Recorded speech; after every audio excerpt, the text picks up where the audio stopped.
Halo, apa kabar? Senang sekali bisa ketemu lagi. Nah, untuk minggu ini kita mau mulai sebuah perjalanan bareng-bareng, yaitu untuk lebih bisa menerima diri kita sendiri. Kita akan awali dengan satu pemikiran yang penting banget, tapi mungkin sering kita lupakan. Kamu itu nggak harus kuat sepanjang waktu. Di tengah semua tekanan hidup yang rasanya berat banget, penting loh untuk kita ingat kalau semua perasaan yang kita rasakan itu valid dan itu berharga. Coba deh, jujur sama diri sendiri. Pernah nggak sih ngerasa capek banget karena harus pasang muka tegar terus-menerus? Sementara di dalam hati tuh, kita lagi berjuang mati-matian mikirin soal tagihan, harga-harga yang naik, dan masa depan yang rasanya, ya ampun nggak pasti banget. Kalau kamu pernah ngerasain ini, percaya deh, kamu nggak sendirian kok. Oke, mari kita coba bedah lebih dalam ya. Kita akan lihat sebuah beban yang seringkali nggak kelihatan sama orang lain, tapi rasanya itu nindih banget di pundak kita, yaitu tekanan dari stres ekonomi. Angka ini bukan sekedar statistik loh, ini artinya hampir 1 dari 10 orang di sekitar kita, orang yang kita kenal, mungkin merasakan tekanan yang sama. Jadi kalau kamu merasa cemas atau tertekan, itu sama sekali bukan tanda kelemahan. Itu adalah respons yang sangat manusiawi yang dialami oleh jutaan orang di Indonesia. Istilah trauma finansial mungkin kedengarannya berat banget ya, tapi sebenarnya konsepnya ini sangat dekat dengan kita. Trauma finansial itu sederhananya adalah luka batin yang muncul pas kita ngerasa keamanan finansial kita terancam. Ini bukan cuma soal angka di rekening, tapi soal gimana ancaman itu bikin perasaan dan pikiran kita jadi nggak karuan. Contohnya nih, jantung jadi berdebar kencang pas mikirin cicilan atau jadi susah tidur karena kepikiran biaya sekolah anak. Nah itu tuh respons tubuh kita terhadap trauma. Nah, sekarang, yuk kita bongkar bareng-bareng salah satu mitos yang paling memberatkan yang ada di masyarakat kita, yaitu keyakinan kalau kita itu harus selalu kelihatan kuat apapun yang terjadi. Di budaya kita, kata sabar itu kan dijunjung tinggi banget ya. Tapi coba kita bedakan deh, ternyata sabar itu ada dua jenis. Yang pertama ada sabar pasif. Ini tuh pas kita membendam semua emosi, rasa takut, marah, kecewa, dan di luar kita cuma senyum aja. Ini bisa bahaya karena emosi yang dipendam itu kayak bom waktu. Nah, lawannya adalah sabar aktif. Ini adalah saat kita mengakui dan menerima perasaan itu. Oh, aku lagi takut, sambil kita tetap coba cari solusi. Ini jenis sabar yang jauh lebih sehat dan memberdayakan. Nah, yang menarik, tekanan buat selalu kuat ini seringkali muncul dalam bentuk toxic positivity. Kalimat-kalimat kayak, udah jangan terlalu dipikirin, atau semua juga bakal indah kok pada waktunya. Niatnya sih mungkin baik ya, tapi sebenarnya itu bisa menyangkal perasaan kita yang sebenarnya. Ujung-ujungnya kita jadi merasa bersalah cuma karena kita merasa sedih atau cemas.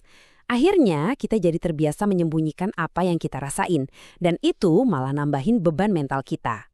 Ternyata mengakui perasaan kita itu bukan tanda kelemahan sama sekali.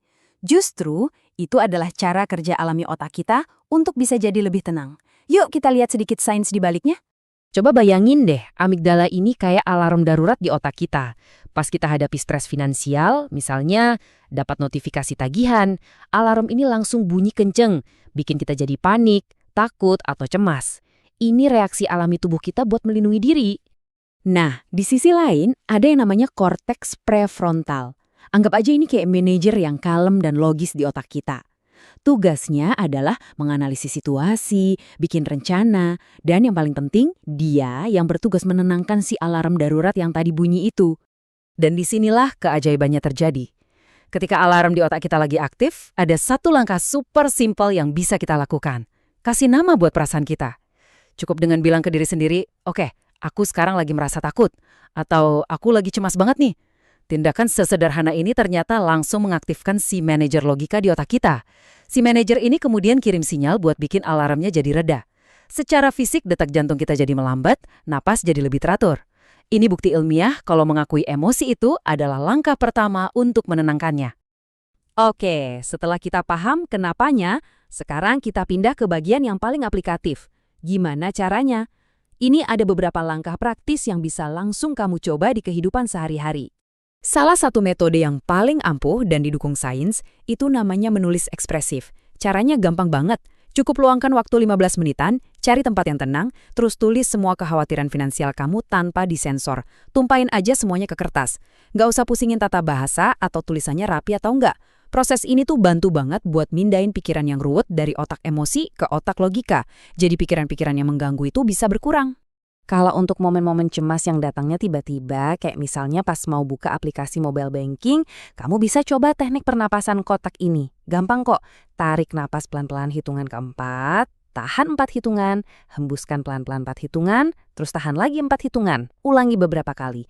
Latihan simpel ini secara langsung mengaktifkan sistem saraf penenang di tubuh kita, jadi bisa ngasih ketenangan yang instan.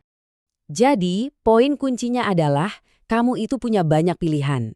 Slide ini nunjukin berbagai level dukungan yang bisa kamu coba. Kamu bisa mulai dari diri sendiri dulu dengan journaling atau latihan napas. Kalau udah siap, coba deh cerita ke teman yang kamu percaya. Itu bisa banget mengurangi rasa sendirian. Dan ingat ya, sama sekali nggak ada kata lemah dalam mencari bantuan profesional kalau bebannya udah terasa berat banget. Setiap langkah yang kamu ambil itu adalah sebuah kemajuan. Sebagai penutup, yuk kita sama-sama definisikan ulang. Apa sih artinya menjadi kuat itu? Karena menjadi kuat itu bukan berarti kita harus menekan atau menyangkal perasaan kita.